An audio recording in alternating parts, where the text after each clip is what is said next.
Hey, I'm Bobby Bo from Pamper Gold with Bobby Bo, and we're going to take a look at the 50-inch 3-piece folding sluice box along with this military-grade backpack. The top of the backpack has 2 heavy buckles and then a drawstring for its main compartment. Alright, that's big enough for the sluice box, as well as some additional things that you add, like a rock hammer, trowel, whatever you need in there, maybe some lunch and water. Alright, the front compartment is rather large as well. Alright, folding shovel or anything else, snuffer bottles, and then you have 2 side compartments as well. Alright, you're going to be going in prepared. Let's take a look at the sluice box. Alright, now this is a pretty magnificent sluice box. Okay. Alright, so it folds into 3 pieces, and it comes, unfolds, and sets up rather quickly. Alright, so you unfold it, tighten the wing nuts,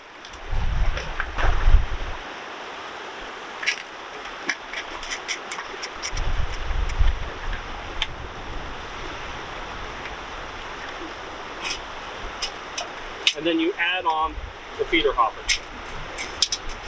It's best to store them with the bolts and wing nuts secured so you don't lose them.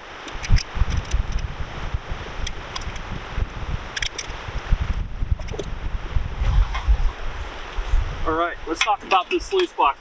Okay, 50 inches, that's a whole lot of ramp. Okay, we start out with our rubber matting. Alright, this is where your pickers and some of your bigger flakes are going to stick to. It's a miniaturized V-mat. Alright, then you have your green carpet, your gray miner's moss, expanded metal, and then Hungarian riffles. This is going to capture everything from that super fine flour gold all the way up to your nuggets. Alright, all in one piece. And we're set to go get it in the water.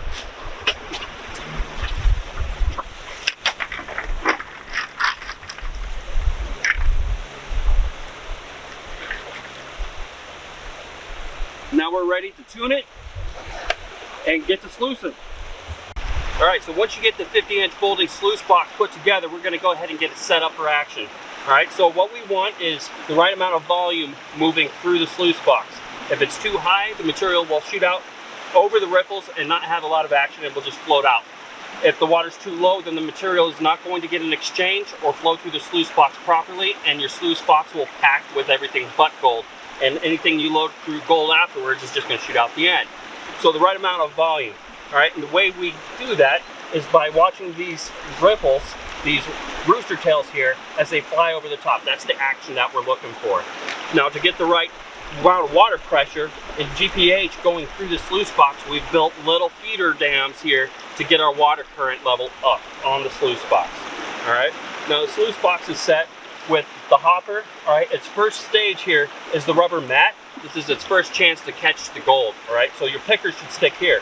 After that, we have the carpet with miner's moss on top of it, then expanded metal, and then our Hungarian riffles here. So there's 4 layers right there for gold capture if it makes it past this first sticker mat. Okay? And then at the end, you do want that gap there so that the tailings don't build up, because if the tailings build up at the end of the sluice box, it's going to slow the water flow throughout the sluice, and then the material will pack into the riffles, no gold. So let's see how this action works. This material is already classified down to 1/8 mesh.